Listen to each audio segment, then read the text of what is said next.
Teaching of poetry.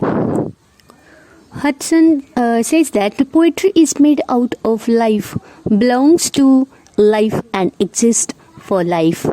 Poetry increases the child's sensitiveness to beauty, especially beauty of language and thought, and helps to develop imagination. According to Raven, our aim should be to give pleasure and thus lay the foundation for an adequate appreciation of English poetry. Poetry aims at refining one's sensibility in contrast to understanding of the prose. Then some thoughts on poetry. The basis for poetry is emotional and not intellectual, although a lot of modern poetry appeals to the mind. A poem involves the reader in a process of discovery. A familiar experience is placed in a new and unexpected light. Then reading a poem is an emotional and mental journey from what one already knows and feels to new idea and feelings. Poem makes the familiar strange, whereas prose does its best to make the strange familiar. The reader of a poem has to hand herself to the poem and let it take her to its destination. Then dissection, analysis and paraphrase can very often kill the spirit of a poem. Poetry can help us to assimilate the typical rhythms of a language. It should therefore be read aloud to the class and then should ask students to read aloud. Then should poetry be a classroom teaching learning subject? The arguments in favor. The poetry has a great appeal for children. Exploit this appeal to the optimal level. It educates our emotions and increases power of imagination. Then poetry imparts pleasure to the students in that spirit of poetic abundance. My heart leaps up when I behold. It lays the foundation for appreciation of the language in all its refinement, nuance and expression. Poetry brings variety in the English course. Then the rhythm of the poetry helps the learners acquire natural speech rhythms. So finally, it does have a phonetic and phonological role to play. What is really needed is a band of dedicated teachers who themselves love poetry as well as teaching poetry. Poetry is more memorable than prose because of its arrangement of rhythm, rhyme. It has been rightly defined as memorable speech. Then poetry has the enabling function of raising the Son of Man to the position of the Son of God. It helps the learners in strong patterns of sentences through constant use. Then arguments against. The poetry does not serve any utilitarian purpose. That is, it does not increase the students' mastery over the English language. It is because the language of poetry is very different from everyday speech. It is an unusual and special type of language. Vocabulary of students is not enriched. Metaphor and simile are beyond the understanding of the pupils. Unfamiliar background to teach English poems is also a factor which goes against teaching poetry. Most of the teachers of English fail to appreciate and teach poetry. Poetry follows a word order which is quite different from that of prose. Now to conclude, the arguments in favor of teaching poetry outweigh those against it. We are in full agreement with Bellows when he says, to leave poetry out of language course is to renounce an extremely effective and labor-saving method of absorbing useful language. It is also to abundant opportunity to humanize and warn what otherwise may be a very dry and chilly traffic in words and information. It is to renounce the hope of delivering us from the predestined writing it, if not platitudes of the textbook's writer. It is to neglect an important and powerful aid in establishing in the pupil's mind a favorable mental set. It is to stop short of what might be most rewarding in the pupil's experience of the language. Now, the difference between prose and poetry, the aims of teaching prose and poetry are different. According to Coleridge, prose is words in their best form and poetry is the best of the words in their best form. Prose is a logical expression and therefore has an intellectual slant. Poetry appeals to the heart. It arouses your entire being. Then poetry is more powerful than prose. Poetry is more sound than sight, whereas prose is more sight than sound. The rhythm of the poetry outclasses the prose. Even from the utility point of view, prose is more relevant.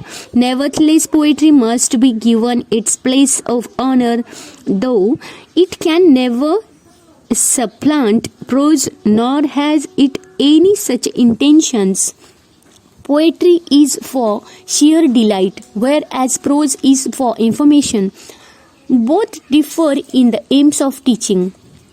Now, the teaching of prose is primarily for development of linguistic skills, effective and appropriate communication, develop interest for self-reading, use of English for across the curriculum prose purpose, etc. The prose is taught for enrichment and for correct use of grammar, then phonetics and speech sounds, whereas the aims of teaching poetry is to educate one's sensibility, then sharpen and refine responses to the boundary of nature for emotional enjoyment. Then prose and poetry are on different planes domain of learning, whereas prose belong to the cognitive domain, then poetry falls in the domain of feelings.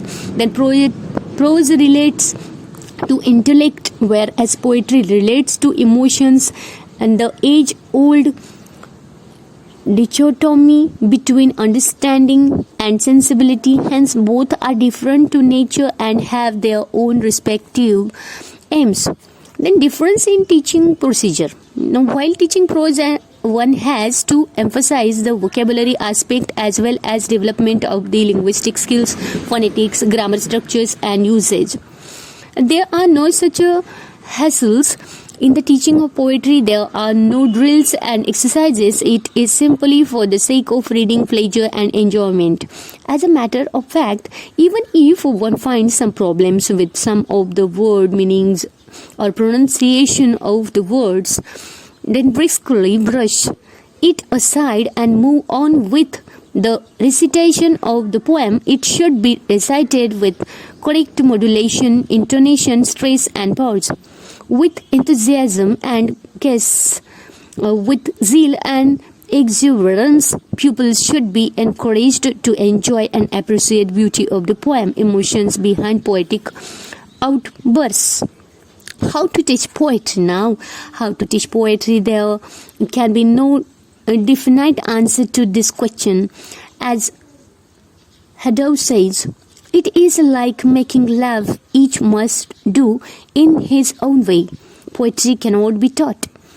The teacher can only create conditions in which a poem may have its fullest effect for the pupils who read it. It is suggested that poetry reading should be used for enjoyment only, and it should not be made a subject for examination. As far as possible, the poem should be read as a whole, but in the condition that the poem is too long, it must be divided in units in such a way so that it may not lose its rhythm, music, and emotional effects. Steps in poetry lesson plan. Then objectives of poem are to be written in behavioral terms. The objective may vary from poem to poem depending upon the theme of the poem. Then teaching aids. Selection of teaching aids should be appropriate, relevant, and economical. Then previous knowledge assumed. It is on the basis of previous knowledge that the lesson is introduced. It is also known as entire behavior. Then introduction. Gist of the poem can be given here. Life sketch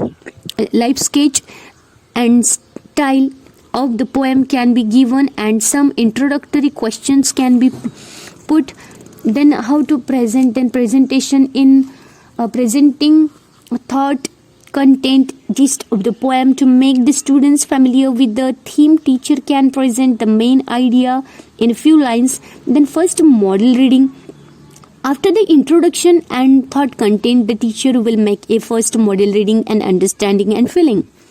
The pupils should not be allowed to open the book at this stage so that they can focus on listening and enjoying the poem. The value of model reading cannot be overemphasized. Poetry is an art of the ear, not of the eye. In other words, poetry is sound, not sight. Poetry is to be read for the charm of sound. The best way to teach a poem is to read it well. Good reading will never fail to render the thought crystal clear and make the poem vivid to the class. Then second model reading by the teacher. It really matters how a poem is read. So to make it more understandable, teacher should read the poem twice, and this time the students can be asked to open the books. Then explanation of the poem. The teacher should explain the poem, its difficult words, clear the references, involved figures of speech, thus making it understandable. Then the teacher should guard against the tendency of explaining too much lest the poem lose its beauty. Then individual loud reading by the students. The teacher can ask 2 or 3 students to read the poem loudly.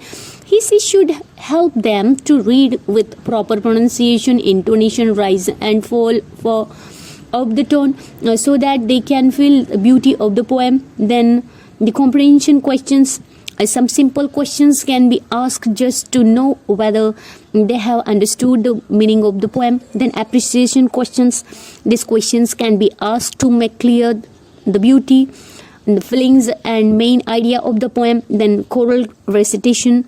Then students can be asked to recite the poem in a group at a junior stage. Then we have to give them homework or assignment.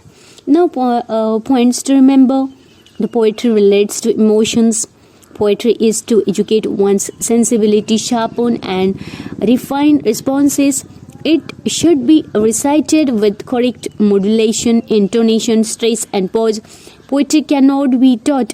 The teacher can create conditions which influence the readers to enjoy and understand it. Poem should be read as a whole so that not to lose the emotional effect. Then in case the poem is long, can be divided into parts